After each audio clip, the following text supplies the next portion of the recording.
আধুনিক কৃষি প্রযুক্তি সম্প্রসারণ সেচ প্রকল্পের আওতায় ঐতিহ্যবাহী উপজেলা ফুলবাড়ী আমাদের 121টি উপজেলার অন্যতম একটা উপজেলা। এই উপজেলায় প্রায় 9টা ব্লকে 27টি কৃষি ব্লকে, বিশেষ করে আমাদের যে চর ব্লক আছে সেই চর ব্লকে আমাদের কার্যক্রম দেওয়া আছে। তার ধারাবাহিকতায় এইবারে 109টি প্রদর্শনী পেয়েছে আমাদের এই অত্র উপজেলা। এই উপজেলায় এখানে 13 ধরনের বিভিন্ন ফসলের প্রদর্শনী দেওয়া হয়েছে। আখ থেকে শুরু করে এখানে মসুর, তারপরে তরমুজ, আমাদের বিভিন্ন ধরনের কুমড়া, সবজি জাতীয় ফসল, অন্যান্য ফসলের মধ্যে বিভিন্ন ধরনের আছে স্যান্ডার পদ্ধতি কুমড়া, এবং আমাদের এখানে পলিনেট হাউস আছে 2টা। আমাদের বিভিন্ন কার্যক্রমের মধ্যে এখানে বিভিন্ন প্রশিক্ষণ আছে।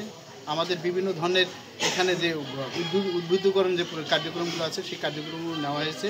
এই কার্যক্রমের মূল উদ্দেশ্য হলো বাংলাদেশের চর এলাকার প্রত্যেকটা জায়গায় প্রতি জমি যাতে ব্যবহার হয়।